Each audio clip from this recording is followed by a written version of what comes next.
শিক্ষামন্ত্রীর পদত্যাগের দাবিতে বৃষ্টি উপেক্ষা করে পিরোজপুরে বিক্ষোভ মিছিল ও সড়ক অবরোধ করেছেন সরকারি সোহরাওয়ার্দী কলেজ ও সরকারি মহিলা কলেজের শিক্ষার্থীরা। দুপুর 1:30টার দিকে টাউন ক্লাব সড়ক থেকে বিক্ষোভ মিছিলটি শুরু হয়। পরে মিছিলটি সরকারি সোহরাওয়ার্দী কলেজ এলাকা, টাউন ক্লাব রোড ও হাসপাতাল রোড প্রদক্ষিণ করে সি অফিস গোলচত্বরে গিয়ে বেশ কিছু শিক্ষার্থীরা জমায়েত হয়।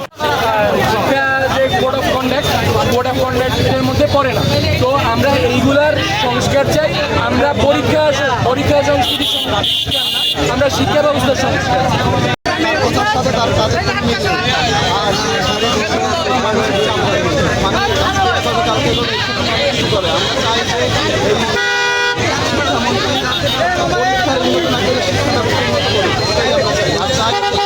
এ সময় শিক্ষার্থীরা কিছু সময় সড়ক অবরোধ করলে যান চলাচলে ব্যাহত হয় এবং সড়কটিতে যানজটের সৃষ্টি হয়।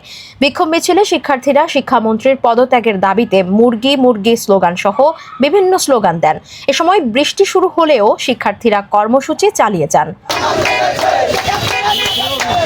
শিক্ষার্থীরা বলেন, শিক্ষা খাতে দীর্ঘদিন ধরে চলমান বিভিন্ন অনিয়ম, দুর্নীতি ও নীতিগত ব্যর্থতার প্রতিবাদে তারা রাজপথে নেমেছেন। সাম্প্রতিক ঘটনাবলীর দায় নিয়ে শিক্ষামন্ত্রীর পদত্যাগ করতে হবে এবং শিক্ষা ব্যবস্থায় প্রয়োজনীয় সংস্কার দ্রুত বাস্তবায়ন করতে হবে।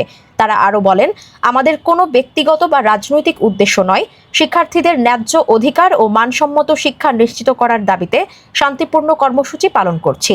যতদিন পর্যন্ত আমাদের যৌক্তিক দাবিগুলো বাস্তবায়নের বিষয়ে সরকার কার্যকর পদক্ষেপ না নেবে, ততদিন আন্দোলন চলবে।